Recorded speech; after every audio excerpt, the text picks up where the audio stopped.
പടങ്കണ്ടിയിൽ വാറ്റിയ ഒരു പ്രത്യേക തരം ചാരായം. അല്ലല്ല, സ്പിരിറ്റിന്റെ സ്മെൽ എനിക്കറിയാം, ലാബിന്റെ സ്മെൽ എനിക്ക് അറിഞ്ഞൂടെ, സ്പിരിറ്റിന്റെ സ്മെല്ലുണ്ട്. ആള് തന്നെ പോയിട്ട് 2 ഗ്ലാസ് ജഗദീഷിനോടും പിന്നെ മണിയൻ പിള്ളരാജും. രസകരമായ അനുഭവത്തിലേക്ക് വരാം.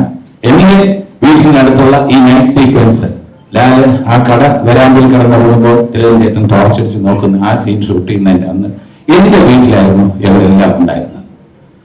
ഇപ്പോൾ മോഹൻലാലിന്റെ ഏറ്റവും അടുത്ത ഒരു സുഹൃത്ത് വളരെ പ്രഷ്യസ് ആയിട്ടുള്ള ഒരു വിധിയായിട്ടൊരു കാര്യം കൊണ്ടുവന്നു.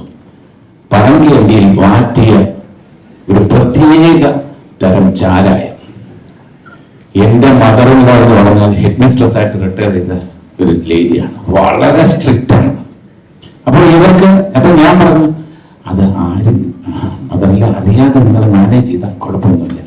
അതൊന്നുമില്ല, കുഴപ്പമില്ല, ഫ്രണ്ടിൽ ഒരു സൈഡ് റൂമുണ്ട്, അത് അങ്ങനെ മാനേജ് ചെയ്യാന്ന് വിചാരിച്ചു. വളരെ പ്രഷ്യസ് ആയിട്ട് കൊണ്ടുവന്നാണ്, പ്രസ്റ്റീജ് ഡ്രിങ്കുമാണ്. അതിങ്ങനെ കൊണ്ടുവന്ന് Shri Savanad Vijayakumar, very tall handsome producer, distributor, ഇങ്ങനെ കൊണ്ടുവന്നിട്ട് അല്പ കോൺഫിഡൻസ് കൂടി തോന്നും. ഇങ്ങനെ കൈ വീശിയിട്ടിട്ട് അത് വീടിന്റെ മുറ്റത്ത് ഇട്ട് പൊട്ടിച്ചിട്ട് അത് എങ്ങനെയാണെന്ന് അറിയില്ല, സെക്കൻഡുകൾക്കുള്ളിൽ അതൊക്കെ റിമൂവ് ചെയ്തു.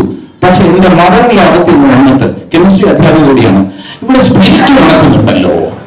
അപ്പൊ ഞമ്മളില്ല, സ്പിരിറ്റ് ഒന്നും ഇല്ല, തോന്നിയായിരിക്കും.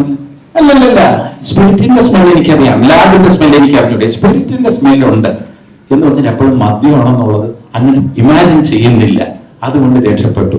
പക്ഷേ ആ സീനില് റിയൽ ആയിട്ട് നമ്മുടെ കൂടെ ഉണ്ടായിരുന്ന ആർട്ടിസ്റ്റുകൾ പലരും കരഞ്ഞുപോയി.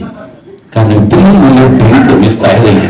അവർക്ക് എല്ലാവർക്കും അന്ന് ഗീസറിനിടാതെ നമ്മുടെ കൂടെ ഉള്ളവർ കരയുന്നത് ഞാൻ കണ്ടു.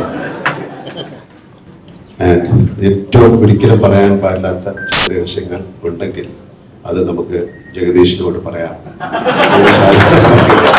ഒരുപാട് കാര്യങ്ങളുണ്ട്. ഞാൻ വേറെ എന്തോ കാര്യം പറയാൻ ഞാൻ പ്രാർത്ഥിച്ചുകൊണ്ടിരിക്കും. പക്ഷെ കുറച്ച് കൂടുതൽ പറയും. അങ്ങനെയൊന്നും അല്ല.